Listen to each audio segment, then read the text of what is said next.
ಇವಾಗ ನಿಮ್ಮ ಸಪೋರ್ಟ್ ಅಂತ ಬಂದಾಗ ನಾನು ನಿಮ್ಮ ಮನೆ ತಗೊಳ್ಳೇಬೇಕಾಗತ್ತೆ. ನಿಮ್ಮ ಅಮ್ಮಂದು, ನಿಮ್ಮ ತಂದೆದು, ನಿಮ್ಮ ಫ್ಯಾಮಿಲಿ ಸಪೋರ್ಟ್ ಯೂಟ್ಯೂಬ್ ಚಾನಲ್ಗೆ. ನಿಮ್ಮ ತಮ್ಮ ಅಂದ್ರು ಆಬ್ವಿಯಸ್ಲಿ ನಿಮ್ ಜೊತೆ ಕೈ ಜೋಡಿಸಿದ್ದಾರೆ. ಸೊ ಇದೆಲ್ಲ ಯಾವ ತರ ಸಪೋರ್ಟ್ ಇತ್ತು, ಹೆಂಗ್ ನೀವು ಅದನ್ನ ಮುಂದುವರ್ಸ್ಕೊಂಡು ಬರ್ತಾ ಇದ್ದೀರಾ ಇಲ್ಲಿವರೆಗೂ ಅಂತ? ಎಲ್ಲರೂ ನಮ್ಮ ಫ್ಯಾಮಿಲಿ ಫ್ರೆಂಡ್ಸು, ಹೊರಗಡೆ ಸಿಗೋಂಥ ಫ್ರೆಂಡ್ಸು, ನಾನು ಕೆಲ್ಸಕ್ಕೆ ಹೋಗೋದು ಎಲ್ಲರೂ ಸಪೋರ್ಟ್ ಮಾಡಿದ್ದಾರೆ. ಅದೇ ನಾನೊಂದು ಯೂಟ್ಯೂಬ್ ಅಲ್ಲಿ ಪೇಮೆಂಟ್ ಏನು ಬರ್ತಾ ಇರ್ಲಿಲ್ವಲ್ಲ, ಅವಾಗೆಲ್ಲ ಬೈತಾ ಇದ್ರು. ಆಮೇಲೆ ಪೇಮೆಂಟ್ ಬಂತು, ನಾನು ಒಂದ್ ಸ್ವಲ್ಪ ಚೇಂಜ್ ಆದೆ. ಮತ್ತೆ ಎಲ್ಲ ಅವಾಗ ಖುಷಿ ಪಟ್ರು. ಏನೋ ಇಂಟರ್ವ್ಯೂಗಳೆಲ್ಲ ಹೋದ್ನಲ್ಲ, ಮತ್ತೆ ಕೆಲವೊಂದು ಟಿವಿ ಚಾನಲ್ಗೆಲ್ಲ ಹೋಗುದ್ನಲ್ಲ, ಅವಾಗ ತುಂಬಾ ಜನ ಪರವಾಗಿಲ್ಲ, ನೀನು ಅವಾಗ ಕಷ್ಟ ಬಿದ್ದಿರೋದಕ್ಕೆ ದೇವ್ರು ಇವಾಗ ಚೆನ್ನಾಗಿ ಇಟ್ಟಿದ್ದಾನೆ, ಹಿಂಗೆ ಬೆಳಿ ಅಂತ ಒಳ್ಳೆ ಸಪೋರ್ಟ್ ಮಾಡಿದ್ದಾರೆ ನನಗೆ. ಎಲ್ಲರೂ ಆಶೀರ್ವಾದನೂ ಇರ್ಬೇಕು ನನಗೆ. ಸೊ ಅದೇ ಮನುಷ್ಯನಿಗೆ ಮುಖ್ಯವಾಗಿ ಬೇಕಾಗಿರೋದು ನೆಮ್ಮದಿಯಾಗಿ ಜೀವನ ನಡೆಸ್ಬೇಕು. ಸಿಂಗಲ್ ಆಗಿದ್ರು ನೆಮ್ಮದಿಯಿಂದ ಜೀವನ ಮಾಡೋದು. Okay fine. ಇವಾಗ ಪ್ರಮೋಷನಲ್ ವಿಡಿಯೋ, ನಾನ್ ನಿಮ್ದು ಒಂದಿಷ್ಟು ವಿಡಿಯೋಸ್ ನೋಡ್ತಾ ಇದ್ದೆ ನಿಮ್ ಯೂಟ್ಯೂಬ್ ಚಾನಲ್ ಅಲ್ಲಿ. ನನಗೆ ಇವಾಗ ದುಡ್ಡು ಮಾಡೋದು, ಅದರಿಂದನೂ ದುಡ್ಡು ಮಾಡೋವಂತಹ ಯೂಟ್ಯೂಬರ್ಸ್ ಇದಾರೆ. ಪ್ರಮೋಷನಲ್ ಮಾಡ್ಬಿಟ್ಟು ಒಂದು ಐಟಮ್ ನ ನೀವು ಅದನ್ನ ಪ್ರಮೋಟ್ ಮಾಡಿ ನೀವು ದುಡ್ಡು ಮಾಡ್ಕೊಳ್ಳೋದು. ಸೊ ನಿಮ್ಮ ಒಂದು ಇದ್ರಲ್ಲಿ ಅಕೌಂಟ್ ಅಲ್ಲಿ ನಾನು ನೋಡ್ಲಿಲ್ಲ, ನೀವು ಅದನ್ನ ಮಾಡೋದಿಲ್ವಾ ಪ್ರಮೋಷನಲ್ ವಿಡಿಯೋ? ಇಲ್ಲ ಮೇಡಮ್, ತುಂಬಾ ಜನ ಬರುತ್ತೆ, ಜಾಸ್ತಿ ದೊಡ್ಡ ಬ್ರ್ಯಾಂಡ್ ಬರುತ್ತೆ. ಅದೇನೋ ನನಗೆ ಪ್ರಮೋಷನ್ ವಿಡಿಯೋ ಅಂದ್ರೆ ಸ್ವಲ್ಪ ಭಯನೇ. ಯಾಕಂದ್ರೆ ಅದು ಸ್ಕ್ರಿಪ್ಟ್ ಎಲ್ಲ ಕೊಡ್ತಾರಲ್ವಾ, ಪಕ್ಕ ಅವ್ರು ಏನ್ ಹೇಳಿರ್ತಾರೋ ಅದೇ ತರಾನೇ ಮಾಡ್ಬೇಕು. ಪ್ರಮೋಷನ್ ಅಂದ್ರೆ ಫ್ರೀಯಾಗಿ ಯಾರು ಮಾಡಲ್ಲ, ಅಮೌಂಟ್ ಕೊಟ್ಟೆ ಮಾಡ್ಸೋದು. ಅವ್ರು ಹೆಂಗ್ ಹೇಳಿರ್ತಾರ ಹಂಗೆ ತಾನೇ ಮಾಡ್ಬೇಕು. ಅಂದ್ರೆ ನನ್ನ ಚಾನೆಲ್ ಅಲ್ಲಿ ಜಾಸ್ತಿ ನಾನು ಇವಾಗ ಅಡ್ಗೆ ಸಂಬಂಧಪಟ್ಟಿದ್ದಾದ್ರೆ ಮಾಡ್ತೀನಿ. ಬೇರೆ ಎಲ್ಲ ಕೇಳ್ತಾರಲ್ವಾ, ಅದೆಲ್ಲ ಮಾಡಿಲ್ಲ. ಅಂದ್ರೆ ನಮ್ ತಮ್ಮನ್ಗೆ ಆಸೆ ಇದೆ ಪ್ರಮೋಷನ್ ಮಾಡ್ಬೇಕು. ತುಂಬಾ ಜನ ಮಾಡ್ತಾ ಇದಾರೆ, ಎಲ್ಲ ಹೆಂಗ್ ಚೇಂಜ್ ಆಗಿದೆ. ದಿನಾ ಬೈತಾ ಇರ್ತಾನೆ ನಮ್ ತಮ್ಮ, ಅವ್ರು ನೋಡು ಆ ತರ ಮಾಡ್ತಾ ಇದಾರೆ, ಇವ್ರು ನೋಡಿ ಈ ತರ ಮಾಡ್ತಾ ಇದಾರೆ ಅಂತ. ನಾನ್ ತಲೆನೇ ಕೆಡ್ಸ್ಕೊಳಲ್ಲ. ಆಯ್ತು, ಏನೋ ಹೇಳ್ತಾ ಇದ್ದೆ, ಹೇಳ್ಕೊಂಡು ಹೋಗು ಅಂತ ಆರಾಮಾಗಿ ಬಿಡ್ತೀನಿ. ಏನಾದ್ರು ತುಂಬಾ ಜನ ಕ್ಲೋಸ್ ಆಗಿರೋರು ಫೋರ್ಸ್ ಮಾಡಿ ತುಂಬಾ ಒಂದ್ 2-3 ಸರಿ ಫೋನ್ ಮಾಡಿ ಇಲ್ಲ ಮಾಡ್ಲೇಬೇಕು ಅಂದ್ರೆ, ಅದು ಅಡ್ಗೆಗೆ ಸಂಬಂಧಪಟ್ಟಿದ್ರೆ ಮಾತ್ರ ಮಾಡ್ತೀನಿ. ಯಾಕೆ ಬೇರೆ ಒಪ್ಕೊಳ್ಳೋದಿಲ್ಲ ನೀವು? ಏನಂದ್ರೆ ನನ್ಗೆ ಇಂಗ್ಲಿಷ್ ಎಲ್ಲ ಬರಲ್ಲ. ಮತ್ತೆ ಕೆಲವೊಂದು ಲೆಟರ್ಗಳ ಸ್ಪಷ್ಟವಾಗಿ ಬರಲ್ಲ. ಇವಾಗ ಅಷ್ಟೇ ತುಂಬಾ ಜನ ಕಮೆಂಟ್ ಅಲ್ಲಿ ನೀವು ತಮಿಳವ್ರ ಅಂತ ಕೇಳ್ತಾರೆ. ನಾನು ಕರ್ನಾಟಕದಲ್ಲಿ ಹುಟ್ಟಿ ಕನ್ನಡದವಳು. ಏನಂದ್ರೆ ನಂಗೆ ಸ್ಟ್ರೋಕ್ ಆಗಿತ್ತು, ಅದರಿಂದ ಸ್ಪಷ್ಟವಾಗಿ ಮಾತಾಡಕ್ ಬರಲ್ಲ. ಎಲ್ಲ ಅಕ್ಷರ ತೊದಲ್ತೀನಿ ನಾನು. ಅದರಿಂದ ತುಂಬಾ ಜನ ಕರೆಕ್ಟ್ ಆಗಿ ಮಾತಾಡಿ, ಕರೆಕ್ಟ್ ಆಗಿ ಉಚ್ಚಾರ ಅದೆಲ್ಲ ಹೇಳ್ತಾರೆ, ಕಮೆಂಟ್ ಅಲ್ಲಿ ಹಾಕ್ತಾರೆ. ನನ್ ಪ್ರಾಬ್ಲಮ್ ಅವ್ರಿಗೇನ್ ಗೊತ್ತು ಆತರ. ಸೊ ಕಮೆಂಟ್ಸ್ ಬಗ್ಗೆ ಮಾತಾಡಿದ್ರಿ ನೀವು. ಒಂದು ಏನೇ ಒಳ್ಳೆ ಅಡಿಗೆ ಮಾಡಿ ಹಾಕಿದ್ರು, ವ್ಯೂಸ್ ಬಂತಂದ್ರು ಅಲ್ಲಿ ಕೆಲವೊಂದಿಷ್ಟು ನಿಮಗೆ ಕಮೆಂಟ್ಸ್, ಬ್ಯಾಡ್ ಕಮೆಂಟ್ಸ್ ಬರ್ತಾನೆ ಇರುತ್ತೆ, ನಿಮ್ಮ ಕನ್ನಡಕ್ಕೆ ಸಂಬಂಧಪಟ್ಟಂತೆ ಹೇಳಿರೋದು. ಸೊ ಈ ತರ ಹೇಳಿದಾಗ ಆಬ್ವಿಯಸ್ಲಿ ಒಂದ್ ಸ್ವಲ್ಪ ಬೇಜಾರಾಗೇ ಆಗುತ್ತೆ. ಇವಾಗ ನಾವೇ ಯಾವ್ದಾದ್ರು ಇಂಟರ್ವ್ಯೂ ಮಾಡಿದ್ವಿ ಅಂದ್ರೆ ನನ್ನ ಮಾತಿಗೆ ಏನಾದ್ರು ಬ್ಯಾಡ್ ಕಮೆಂಟ್ ಬಂತಂದ್ರೆ ಆಬ್ವಿಯಸ್ಲಿ ನನಗೆ ಬೇಜಾರಾಗುತ್ತೆ. ಅದು ಒಂದೇ ಒಂದು ವಿಡಿಯೋ ಅಂತ ನೀವು ದಿನಕ್ಕೆ 1, 2, 3 ತಿಂಗಳಿಗೆ ಒಂದು 8ರಿಂದ 10 ವಿಡಿಯೋಸ್, ಅದಕ್ಕಿಂತ ಜಾಸ್ತಿ ವಿಡಿಯೋಸ್ ಹಾಕಿರೋರು ನಿಮಗೆ ಜಾಸ್ತಿ ನೆಗೆಟಿವ್ ಕಮೆಂಟ್ಸ್ ಬಂದೇ ಬರ್ತಾ ಇರುತ್ತೆ. ಸೊ ಅದನ್ನ ಹೆಂಗೆ ನೀವು ತಗೊಳ್ತೀರಾ? ತುಂಬಾ ಬೇಜಾರಾಗಿದ್ದಂತಹ ಕಮೆಂಟ್ ಯಾವ್ದಾದ್ರು ಇದೆಯಾ ನಿಮ್ಗೆ? ನಿಜ ಹೇಳ್ಬೇಕಂದ್ರೆ ನನಗೆ ನಿಜ ಆನೆಸ್ಟ್ ಆಗಿ ಹೇಳ್ತಾ ಇದ್ದೀನಿ, ಬ್ಯಾಡ್ ಕಮೆಂಟ್ ಅನ್ನೋದು ನನಗೆ ಬಂದಿಲ್ಲ ಅಷ್ಟಾಗಿ. ಅಮ್ಮಮ್ಮ ಅಂದ್ರೆ ಸ್ಟಾರ್ಟಿಂಗ್ ಅಲ್ಲಿ 1-2-3 ಬರೋದು, ಮಧ್ಯದಲ್ಲಿ ಯಾವಾಗಾದ್ರೂ ಒಂದೊಂದು ಬರುತ್ತೆ. ಅವ್ರಿಗೂ ಕೂಡ ಆರ್ಟ್ ಸಿಂಬಲ್ ಕೊಟ್ಟು ಲೈಕ್ ಮಾಡಿ ಹೋಗ್ತೀನಿ ನಾನು. ಏನ್ ತರ ಕಮೆಂಟ್ಸ್ ಮಾಡ್ತಾ ಇದ್ರು ನಿಮಗೆ ಅವರೆಲ್ಲ? ಅಂದ್ರೆ ಅಡಿಗೆ ಬಗ್ಗೆನೆ, ಏನು ಇದನ್ನ ಯಾರು ಮಾಡ್ಬೇಡಿ ಚೆನ್ನಾಗಿಲ್ಲ ಅಂತ, ಮತ್ತೆ ಡಬ್ಬಾ ತರ ಇದೆ, ಮತ್ತೆ ಇದೆಲ್ಲ ಒಂದು ಅಡಿಗೆನ ಆ ತರ ಮಾಡಿದಾರ ಹೊರತಾಗಿ ಕೆಟ್ಟದಾಗಿ ಯಾರು ಮಾಡಿಲ್ಲ ನನಗೆ, ಇದುವರೆಗೂ ಮಾಡಿಲ್ಲ. ನಿಜ ಹೇಳ್ಬೇಕು. ಯಾಕಂದ್ರೆ ಜನನೇ ಸಪೋರ್ಟ್ ಮಾಡಿರೋದು, ಇನ್ನ ಸಜೆಷನ್ ಮಾಡ್ತಾರೆ. ಸೊ ಆದ್ರೂ ನಾನು ಏನು ಬೇಜಾರ್ ಮಾಡ್ಕೊಳ್ಳಲ್ಲ. ಯಾಕೆ ಬೇಜಾರ್ ಮಾಡ್ಕೊಳ್ಳಲ್ಲ, ಇದೊಂದು ಉದಾಹರಣೆಗೆ ಎಲ್ರು ತಗೊಳ್ಳಿ. ಮನೇಲಿ ನೀವು ಹಬ್ಬದ ಟೈಮಲ್ಲಿ ಒಂದು 4-5 ವೆರೈಟಿ ಅಡಿಗೆ ಮಾಡಿದ್ರೇನು, ಅಥವಾ ಕೋಟಿ ಖರ್ಚು ಮಾಡಿ ಮದುವೆಗಳು ಮಾಡಿರ್ತಾರೆ, ಮನೆ ಗೃಹಪ್ರವೇಶ ಎಲ್ಲ ಮಾಡಿರ್ತಾರೆ, ಏನಾದ್ರು ಒಂದು ಕೊರತೆ ಹೇಳಿರ್ತಾರೆ. ಮನೇಲಿರೋರೆ ಅಡಿಗೆ ನೀನು ಉಪ್ಪಿಲ್ಲ, ಖಾರ ಇದೆ, ಖಾರ ಕಡಿಮೆ ಇದೆ, ಉಪ್ಪಾಕಿದೆ ಜಾಸ್ತಿ ಅಂತಾರೆ ಮನೇಲಿರೋರೆ. ಇನ್ನು ವಿಡಿಯೋದಲ್ಲಿ ನೋಡ್ಬಿಟ್ಟು ಟ್ರೈ ಮಾಡ್ದಿರ ಕಮೆಂಟ್ ಹಾಕಿದ್ರೆ ಹೆಂಗೆ? ಅದಕ್ಕೆ ನಾನು ತಲೆ ಕೆಡ್ಸ್ಕೊಳಲ್ಲ. ನೀವು ಫಸ್ಟ್ ಮನೇಲಿ ಟ್ರೈ ಮಾಡ್ರಿ, ಕರೆಕ್ಟ್ ಆಗಿ ಬಂದಿಲ್ವ ಇನ್ನೊಂದ್ಸರಿ ಮಾಡ್ರಿ. ನಾನು ಕೂಡ ಒಂದೇ ಅಡಿಗೆನೆ ಒಂದೇ ತರ ಮಾಡಲ್ಲ, ಯಾವಾಗೂ ಚೇಂಜ್ ಮಾಡ್ತಾನೆ ಇರ್ತೀನಿ. ಇವಾಗ ಮಾಡಿರೋ ಟೇಸ್ಟ್ ಇನ್ನೊಂದ್ಸರಿ ಕೊಡಲ್ಲ ನಾನು. ಓಕೆ, ಸೊ ಟೇಸ್ಟ್ ವೈಸ್, ಅಡ್ಗೆ ವೈಸ್ ಎಲ್ಲ ಡಿಫರ್ ಆಗುತ್ತೆ. Okay fine. ಯೂಟ್ಯೂಬ್ ಅಂತ ಅಂದ ತಕ್ಷಣ ಯೂಟ್ಯೂಬರ್ಸ್ ತುಂಬಾ ಜನ ಇದಾರೆ.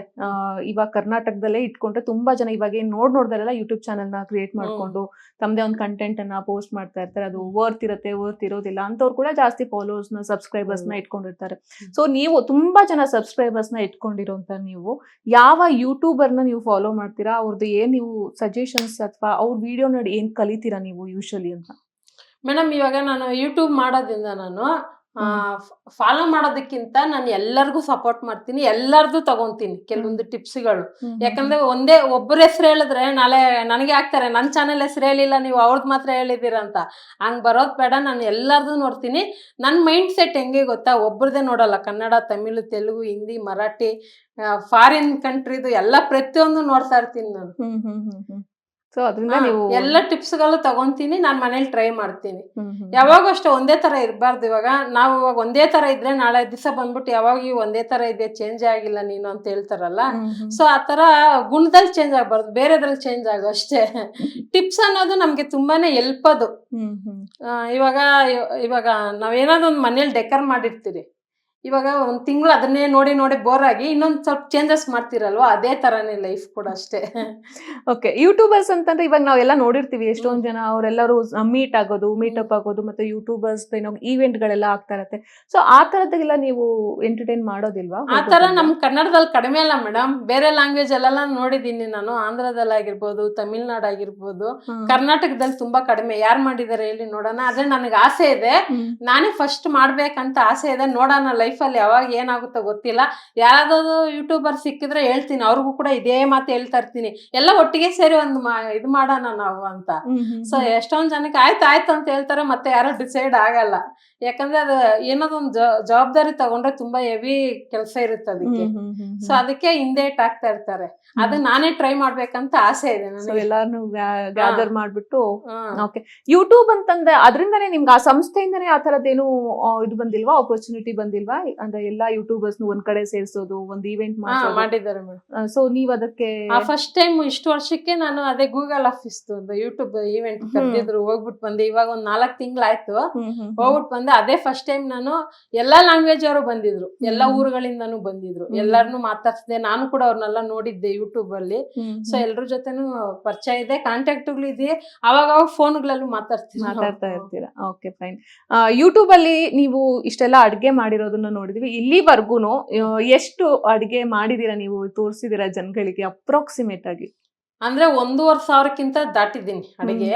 ಇಷ್ಟ ಅಡಿಗೆ ಮಾಡಿದೀನಿ ಅಂತ ನನಗೆ ಗೊತ್ತಿಲ್ಲ. ಎಷ್ಟೊಂದ್ ಸರಿ ನನ್ನ ವಿಡಿಯೋ ನಾನೇ ನೋಡ್ಕೊಂಡು ಅಡಿಗೆ ಮಾಡ್ತೀನಿ ಮನೇಲಿ. ಅಂದ್ರೆ ಮರ್ತೋಗಿರ್ತೀನಿ ನಾನು ಅವಾಗ ನಾನೇ ಸರ್ಚ್ ಮಾಡಿ ನನ್ನ ಅಡಿಗೆ ನೋಡ್ಕೊಂಡು ನಾನೇ ಮಾಡಿರ್ತೀನಿ. ಎಷ್ಟೊಂದು ಅಡಿಗೆ ಅವಾಗ ಮಾಡಿರೋದು ಇನ್ನೂ ನಾವ್ ಮಾಡಿಲ್ಲ. ಒಂದು 5 ವರ್ಷಕ್ಕೆ ಮುಂಚೆ ಮಾಡಿರೋ ಅಡಿಗೆ ಇವಾಗ ನೋಡ್ಕೊಂಡ್ ಮಾಡ್ತೀನಿ, ಆತರ. ಸೊ ಮನೇಲಿ ಇರೋರ್ಗಂತೂ ಆರಾಮಾಗಲ್ವಾ ನಿಮ್ ಅಡ್ಗೆ? ದಿನಕ್ಕೆ 2 ದಿನಕ್ಕೆ ಒಂದ್ಸಲ ಒಳ್ಳೊಳ್ಳೆ ಅಡ್ಗೆ ತಿನ್ಬೋದು ಮನೇಲಿ ಇರೋರು. Okay, fine. ಯೂಟ್ಯೂಬ್ ಇಂದ ನೀವೇನು ಅರ್ನ್ ಮಾಡ್ತಾ ಇರೋದಲ್ವಾ? ಸೊ ಆ ಅರ್ನಿಂಗ್ ನ ಇಟ್ಕೊಂಡು ಮುಂದಿನ ದಿನಗಳಲ್ಲಿ ಏನೇನ್ ಪ್ಲಾನ್ಸ್ ಇದೆ ನಿಮ್ಗೆ? ಏನ್ ಮಾಡ್ಬೋದು ಅನ್ನೋ ಪ್ಲಾನ್ಸ್ ಇದೆ ನಿಮ್ದು? ಅದೇ ಅರ್ನಿಂಗ್ ಇಟ್ಕೊಂಡು ಅದೇ ನನ್ನ ಕೈಲಿ ಆದಷ್ಟು 4 ಜನಕ್ಕೆ ಹೆಲ್ಪ್ ಆಗೋ ತರ ಏನಾದ್ರು ಮಾಡ್ಬೇಕು ಅನ್ಕೊಂಡಿದ್ದೀನಿ, ಬಿಸ್ನೆಸ್ ತರದ್ದು. ಮತ್ತೆ ಇನ್ನೇನ್ ಮೇಡಮ್, ಸಂಪಾದನೆ ಮಾಡೋದು ಇಟ್ಕೊಳ್ಳೋದು ಅಷ್ಟೇ. ಸೇವಿಂಗ್ಸ್ ಮಾಡಿ ಇಟ್ಕೊಂತೀನಿ. ನೋಡೋಣ, ಇನ್ನು ಏನು ಯೋಚನೆ ಮಾಡಿಲ್ಲ. ಮುಂದೆ ಆಗೋದ್ ಏನ್ ಹೇಳಕ್ ಆಗಲ್ಲ. ಇವತ್ತಿದ್ದವ್ರು ನಾಳೆ ಇರಲ್ಲ ಅನ್ನೋದು ಗ್ಯಾರಂಟಿ ಇಲ್ಲ ಯಾರಿಗೂನು. ಪ್ರಪಂಚದಲ್ಲಿ ಚೆನ್ನಾಗಿರೋರೆಲ್ಲ ಬೇಗನೆ ಹೋಗ್ಬಿಟ್ಟಿದ್ದಾರೆ. ಆತರ ನಾವು ಏನ್ ಅನ್ಕೊಂತೀರ ಅದ್ ಆಗೋದಿಲ್ಲ. ನಾಳೆನೆ ನೋಡೋಣ ಅಷ್ಟೇ. ಅದೇ ನನ್ ಮೈಂಡ್ ಸೆಟ್ ಇದೆ. ಇವಾಗ ನಾಳೆದು ಇವತ್ತೇ ಯೋಚನೆ ಮಾಡ್ತೀನಿ ನಾನು. ಇವಾಗ ನಾಳೆ ಹಬ್ಬ ಬರ್ತಾ ಇದೆ ಅಂದ್ರೆ ಇವತ್ತು ಏನೇನ್ ಮಾಡ್ಬೇಕಂತ ಎಲ್ಲ ಲಿಸ್ಟ್ ಹಾಕೊಂತೀನಿ.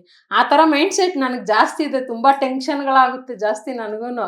ಆದ್ರೆ ಏನ್ ಮಾಡಕ್ ಆಗಲ್ಲ, ಮುಂದೆ ಏನಾಗುತ್ತೆ ಅಂತ ಹೇಳಕ್ ಆಗಲ್ಲ. ಇವಾಗ ನೈಟ್ ಚೆನ್ನಾಗಿ ಊಟ ಮಾಡಿ ಮಲಗಿರ್ತೀರಿ, ಬೆಳಗ್ಗೆ ಅಷ್ಟೊತ್ತಿಗೆ ಹುಷಾರಿಲ್ದಿರಾಗಿರುತ್ತೆ. ಸೊ ಅದಕ್ಕೆ ಏನು ಮುಂದಕ್ಕೆ ಏನಾಗುತ್ತೆ ಅನ್ನೋದನ್ನ ತಲೆ ಕೆಡಿಸ್ಕೊಂಡಿರೋ ಲೈಫ್ ನ ಆರಾಮಾಗಿ ತಗೊಂಡೋಗ್ಬೇಕಷ್ಟೇ. ಇಷ್ಟು ವಿಡಿಯೋಸ್ ಮಾಡಿದೀರಾ, ಇಷ್ಟೊಂದ್ ಜನ ಸಬ್ಸ್ಕ್ರೈಬರ್ಸ್ ಇದಾರೆ ನಿಮ್ಗೆ, ಮತ್ತೆ ಎಷ್ಟೊಂದ್ ಚಾನೆಲ್ಗಳು ಬಂದು ನಿಮ್ಗೆ ಇಂಟರ್ವ್ಯೂ ಮಾಡಿರೋದು, ಇದೆಲ್ಲವನ್ನು ನಿಮ್ಮಮ್ಮ ನೋಡ್ತಾ ಇರ್ತಾರೆ. ಸೊ ನಿಮ್ಮಮ್ಮಂಗೆ ಎಷ್ಟು ಪ್ರೌಡ್ ಫೀಲ್ ಆಗುತ್ತೆ ನಿಮ್ ಬಗ್ಗೆ ಅಂತ? ತುಂಬಾ ಖುಷಿ ಆಗುತ್ತೆ. ನಮ್ಮ ಫ್ಯಾಮಿಲಿಯಲ್ಲಿ ಎಲ್ರಿಗೂ ಅಷ್ಟೇ, ನಮ್ಮ ಅಮ್ಮ ನಮ್ಮ ಎಲ್ಲ ಫ್ಯಾಮಿಲಿಯವ್ರಿಗೂ ಇಷ್ಟ ಆಗುತ್ತೆ. ಅವರೇ ಯೂಟ್ಯೂಬ್ ಹಾಕೊಂಡು ನೋಡ್ತಾ ಇರ್ತಾರೆ. ನನಗೆ ನಂದು ವಾಯ್ಸ್ ನನಗೆ ಕೇಳಕ್ ಇಷ್ಟ ಆಗೋದಿಲ್ಲ, ಹಾಕ್ಲೇ ಬೇಡ ಅಂದ್ಬಿಡ್ತೀನಿ ನಾನು. ಅದನ್ನ ನನ್ಗೆ ಗೊತ್ತಿಲ್ದಿರ ಸೌಂಡ್ ಕಮ್ಮಿ ಇಟ್ಕೊಂಡು ಹಾಕೊಂಡು ನೋಡ್ತಾ ಇರ್ತಾರೆ. ಎಲ್ಲರಿಗೂ ಖುಷಿ ಇದೆ. ರೇಖಾ ಒಂದ್ ಲೆವೆಲ್ ಅಲ್ಲಿ ಇದ್ಲಿ, ಇವಾಗ ಒಂದ್ ಚೆನ್ನಾಗಿ ಬಂದಿದ್ದಾಳೆ ಅನ್ನೋ ಖುಷಿ ಇದೆ. ನಿಮ್ಗೆ ಅನ್ಸಿತ್ತಾ ಯಾವಾಗಾರು ಒಂದ್ ಅಡ್ಗೆ ನಿಮ್ಮನ್ನ ಇಷ್ಟು ಲೆವೆಲ್ಗೆ ಕೈ ಹಿಡಿಯತ್ತೆ ಅಂತ? ಅನ್ಕೊಂಡಿರ್ಲಿಲ್ಲ. ಅದೇ ನಮ್ ತಮ್ಮ ಟ್ರೈ ಮಾಡಿದ್ದು, ಫೇಮಸ್ ಆಗ್ತಿ ಅಂತ ನನಗೆ ಹಚ್ಚದ ಮೈಂಡ್ ಕುತ್ಕೊಂತು ಮಾಡ್ದೆ ನಾನು.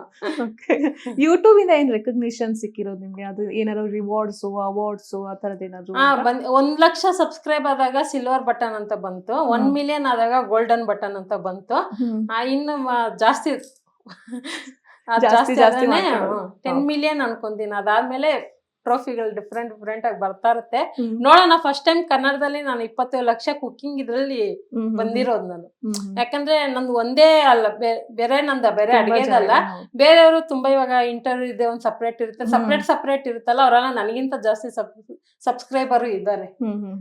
ಇವಾಗ ಒಂದು 10ನೇ ಕ್ಲಾಸ್ 9ನೇ ಕ್ಲಾಸ್ ವರ್ಗು ಓದಿ 10ನೇ ಕ್ಲಾಸ್ ಫೇಲ್ ಆಗಿ ಇಂಥವ್ರು ಇವಾಗ ತುಂಬಾ ಹೇಳ್ತಿರ್ತಾರೆ, ಓದ್ಬೇಕು, ನೀವೊಂದು ಸಾಧನೆ ಮಾಡ್ಬೇಕಂದ್ರೆ ಲೈಫಲ್ಲಿ ಓದಿರ್ಲೇಬೇಕು ಅನ್ನೋದು ಹೇಳ್ತಾರೆ. ಸೊ ನೀವು ಅದನ್ನ ಸ್ವಲ್ಪ ಚೇಂಜ್ ಮಾಡಿದ್ರೆ, ಓದಿಲ್ಲ ಅಂದ್ರೂ ನಮ್ಮ ಒಂದು ಎಬಿಲಿಟಿ ಮೇಲೆ ನಾವು ಸಾಧನೆ ಮಾಡ್ಬೋದು. ಮೇಡಮ್, ಇವಾಗ ಇಡೀ ದೇಶ ಎಲ್ಲ ನೀವು ಚೆಕ್ ಮಾಡ್ದೇನು, ಅರ್ಧಕ್ಕರ್ಧ ಓದ್ದೇ ಇರೋರು ದೊಡ್ಡ ಬಿಸ್ನೆಸ್ ಮ್ಯಾನ್ಗಳಾಗಿರೋರು, ಓನ್ ಬಿಸ್ನೆಸ್ ಮ್ಯಾನ್. ನೀವೇ ನೋಡ್ಕೊಳ್ಳಿ, ಇವಾಗ ನಮ್ಮ ತಮ್ಮ ಡಿಗ್ರಿ ಮಾಡಿದ್ದಾನೆ, ನನಗೆ ಮ್ಯಾನೇಜರ್ ಕೆಲಸ ಮಾಡ್ಕೊಂಡು ಕ್ಯಾಮ್ರಾಮ್ಯಾನ್ ಆಗಿದ್ದಾನೆ. ನಾನು 9th ಕ್ಲಾಸ್ ಓದಿರೋದು, ನಾನು ಫೇಮಸ್, ಹೊರಗಡೆ ಹೋದ್ರೆ ನನ್ನ ಜೊತೆ ಸೆಲ್ಫಿ ತಗೊಂಡಿರಿದ್ದಾರೆ. ಡಿಫ್ರೆನ್ಸ್ ಗೊತ್ತಾಗುತ್ತೆ ಇದ್ರಲ್ಲಿ.